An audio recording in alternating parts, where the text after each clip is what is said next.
Cuisiner de montagne, c'est avant tout être en lien direct, en prise directe avec la nature. Et puis, je veux pas être un exemple. On va dire que quelque part, je voudrais être un peu un premier de cordée pour un petit peu montrer le chemin qu'il faut faire, enfin que je pense le meilleur pour aussi bien pour l'environnement mais aussi que pour notre clientèle qui est captive des produits de montagne, qui a envie d'avoir une expérience montagne à 100%. On a beaucoup de touristes, beaucoup de personnes qui viennent en villégiature, pour que ce soit pour une journée, 2 jours ou plusieurs semaines, ou qui viennent régulièrement. Et notre devoir, c'est de cuisiner une montagne, c'est de leur donner l'expérience qu'ils viennent à la montagne et d'avoir l'expérience jusqu'à dans l'assiette.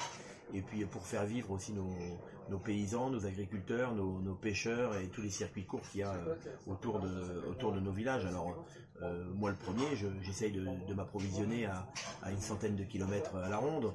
Je m'octroie un vrai domaine de montagne dans la mesure où on peut les avoir aux alentours.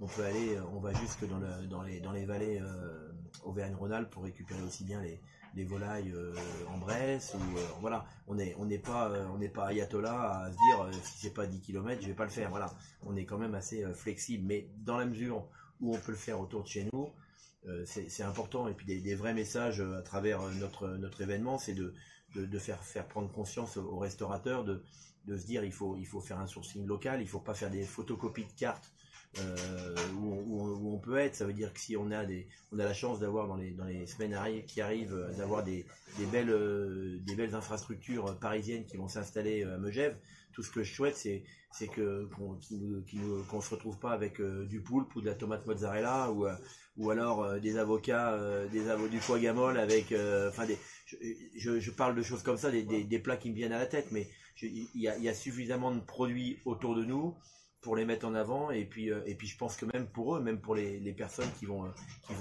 venir travailler à la montagne, il faut qu'ils viennent à la montagne, il faut qu'ils s'imprègnent du lieu. C'est pas le lieu qui va s'adapter à eux, il faut qu'ils s'adaptent au lieu et aux produits. Donc ils sont dans l'obligation, et j'espère qu'ils vont pouvoir le faire et qu'on aura le plaisir de pouvoir goûter leur création avec nos magnifiques produits. Et quelles sont les spécificités à être un cuisinier de montagne ?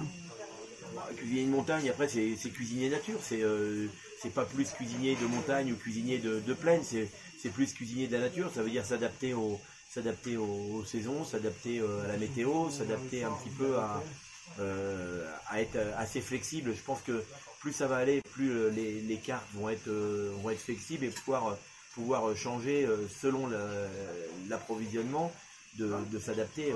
On a des saisons dans les saisons. Il y a cuisinier à la montagne, c'est des saisons dans les saisons. Ça veut dire que on va pas pouvoir faire une carte d'été qui va être pareille au mois de juin et qui va être au mois de septembre. Ça veut dire que dans les saisons, il y a des saisons, et c'est un petit peu plus compliqué, mais je veux dire, d'une part, c'est meilleur pour tout le monde.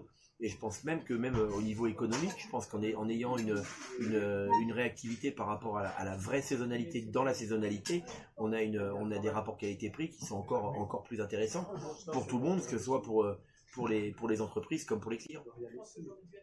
Mes vœux, mes souhaits pour l'évolution de la cuisine, parce que pas que la gastronomie, mais la cuisine en général. Je pense je pense que tout le monde est conscient. Tout le monde est conscient de ce qu'on a envie, du meilleur dans l'assiette, du meilleur dans tous les sens du terme, du meilleur que ce soit dans la qualité comme dans le sourcing.